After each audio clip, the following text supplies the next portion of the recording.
Naked hotel dude. Yeah, a buddy of mine accidentally locked himself out of his hotel room last week, completely naked. He doesn't have the best eyesight. He had a couple of pops, and he was trying to find the bathroom door. He thought he did. He opened it. The door closed behind him, and he's like, that's not a toilet. He was out in the hallway, had to cover his junk, walk down and go get the keys. And everybody laughed, and some woman slapped him on the ass. All right, here we go. Now you're caught up. Naked hotel dude. Dear Billy Bawbag, after hearing the story of the naked guy in the hotel, I thought I would share a story from my stag too. It said stag do, D-O. I'm thinking stag two as in also, your stag party. All right, 16 of us went to Glasgow on a minibus. That's in Scotland, for all you Americans out there like me. The only reason why I know that's because I've been there. And also, If You Want Blood, You Got It, the live AC/DC album was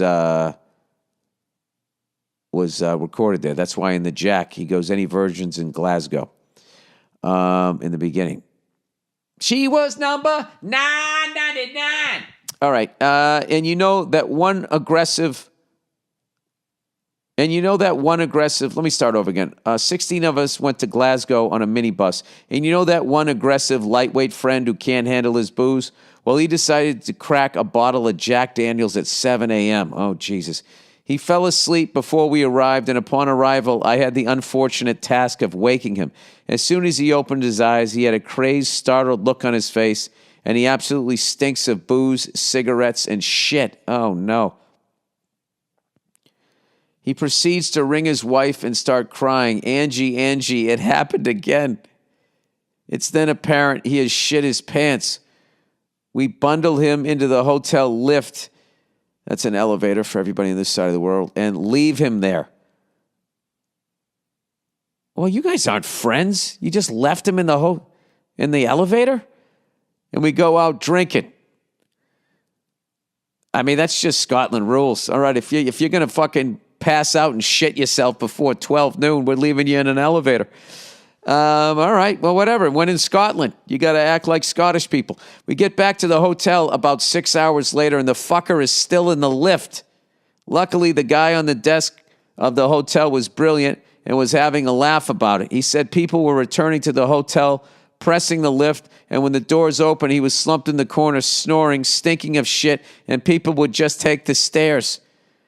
Just thought that would brighten your day. Keep on the good work and go fuck yourself. Wow.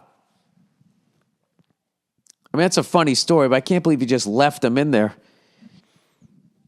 Oh, God. And that smell just marinating as the doors are closed? Holy shit, literally.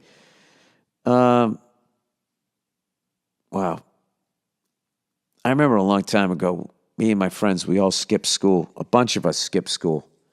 It was so stupid. Everybody skipped school in the same day. So I can't remember what happened, but I'm sure they figured it out, when 30 seniors are all of a sudden all not there on the same day in a class of 200.